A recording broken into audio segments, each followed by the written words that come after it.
Alibaba is not liable, because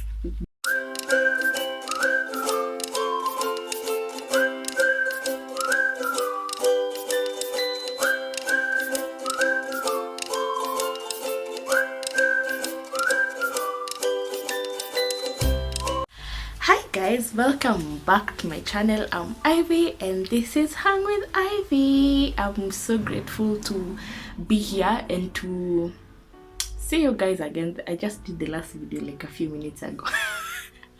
But this is crazy. Anyway, so like I said in the previous video, we are going to start on a series of how to import, and this is especially from Alibaba, from China. And you can use this also to use this criteria also to do other things, but when I'm talking about this, I'm going to be mentioning Alibaba mostly. So yeah, thank you so much for being here. Thank you so much for watching. If you're new here, I'm Ivy, and like I said, this is Hang with Ivy. Thank you for watching, and I please subscribe, please. I'm going to give you a second. Yeah, okay, thank you. Hit the notification bell so that when I post, you're the first to know. So let's get right into it, and like we are used to, notes so that the video is not long. Okay, so so far I have imported things from China twice, and thank God both times have been successful. I'm hoping to do a third time soon. Cross my fingers. I'm really hoping that very soon I can do a third importation, and I used Alibaba with suppliers from China. So yeah, so in this video we're going to be talking about how to get a supplier on Alibaba. And you, like I said, you can use this criteria somewhere else, but I'm going to be mentioning Alibaba most of the time because that's what I have used. So the first thing I would say, install the app. You can definitely access Alibaba through Google. Definitely you can, but I personally, from my experience, I feel like it's easier to get suppliers, and it's because it's easier to get suppliers once you download the app, because it gets easier. And I don't know, I feel like, I don't know if you're at Alibaba gives more access to people with the app. I don't understand, but I feel like when I was using Alibaba on Google, the suppliers that I was getting were not that many. There was not that much variety. But once you download the app, you're opened up to more suppliers and more things. Apart from the things that you want, you're also opened up to a world with a variety of things. So I would say definitely download the app. Sign up just like you do Instagram or any other app. It's not that hard to sign up. It's very easy. And okay, so once you open the app and you've signed up and logged into the app, you now start searching for the thing that you want to import. So if you want to import kitchen products, you can search for kitchen products, and at the end of this series you're going to do one practically with you guys, but for now we do theory. So for now you search on the search bar, and then just like any app, once you start searching for things, that's the recommendation that you get mostly. Every time you open the app, you'll always get, apart from the other very few the items that you might get that you didn't search for, most of the things that you'll get are the things that you searched for. So you'll get 1,000, you'll get millions of suppliers with the thing that you want. And so how do you know which of these suppliers to choose? Number one, make sure the person that you're choosing, don't look for any supplier especially if it's your first time importing. It's better to be safe than sorry. So look for people who have been on Alibaba for more than 5 years. So on Alibaba, once you get in, you'll see, even before you click on the supplier, you'll see the number of years or months they have, not even months, they say years. the number of years that they have been on Alibaba. So choose a supplier who has been on Alibaba for 5 years and above. Anything below that, I would say if you're a first time importer, don't. It's better to not risk it. And the reason I'm saying this is because suppliers on Alibaba who've been there for 5 years and above have built a reputation. So they have more reviews from people they have sold from, they have more variety, and they have been there long enough. They don't want to spoil their reputation, so they wouldn't want to spoil your order because they want to stay on Alibaba. So make sure you get suppliers who have been there for 5 years and above. You'll even get people who are 10 years. And then after that, you need to check the ratings of this person, just like Jumia or any other app. Check the ratings of this person. If this person has 1 star and you order from them and that thing comes and it's not what you wanted, I would say also blame yourself, madam or sir. Blame yourself. Look for people who have 5 stars, who have 4 stars. Look for people who have good stars and check their ratings. Check what people have said about their supplies, about their delivery time, about how they work with clients. Just take your time. This is research time, because on Alibaba it's better for you to take months, not even months. It's better for you to take a week or 2 or a month looking for a supplier than to get the wrong supplier. Because this is not someone you can just take a matatu or drive and go and meet them and tell them they did you wrong. This is someone who's not in the country, so for you to get them, it's going to be very complicated. So take your time to get this supplier. Yeah. Okay, so on Alibaba there's something called, also before we move, check if they are verified. So just like TikTok, when someone is verified, or even Instagram, they get a tick, a blue tick. So check if this person is verified. If they're not verified, Alibaba is not liable because they've not verified them as a supplier. So check for someone who is verified. Someone who is verified, I think there's a payment that they make in a year, so they wouldn't want to lose that verification. The other thing is, there's something on Alibaba called trade assurance.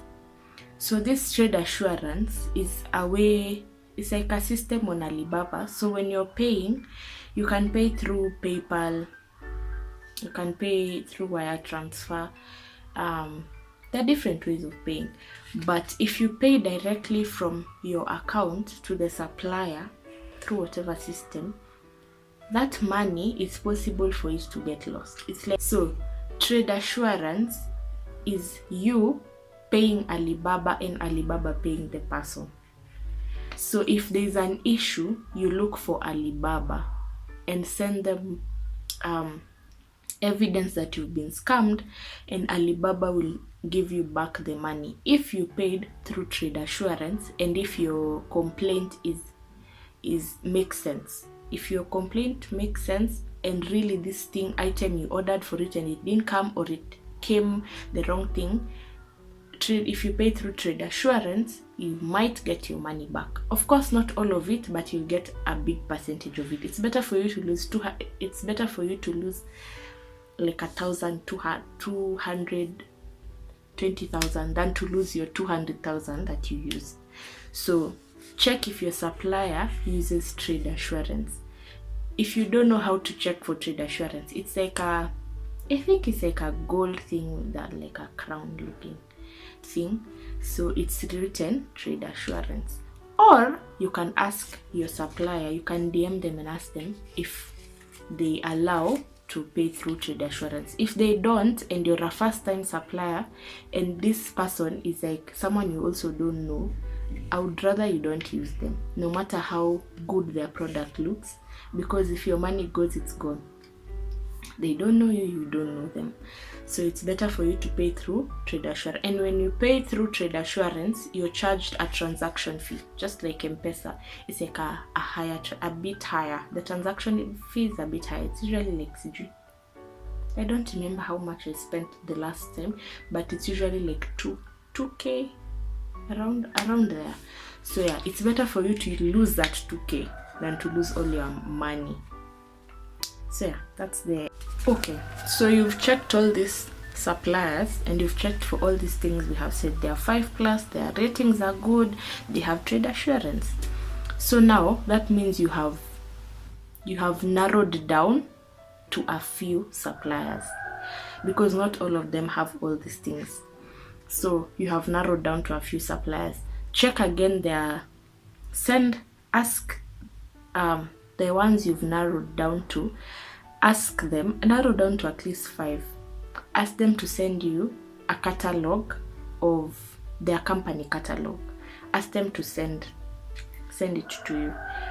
And then the other thing you need to check when you're narrowing down, you need to, by this time you need to have an agents that bring your item to Kenya. I've forgotten, but we'll talk about that. So you need to check how far your agent is from your supplier. So when you're narrowing down, also check where your supplier is located.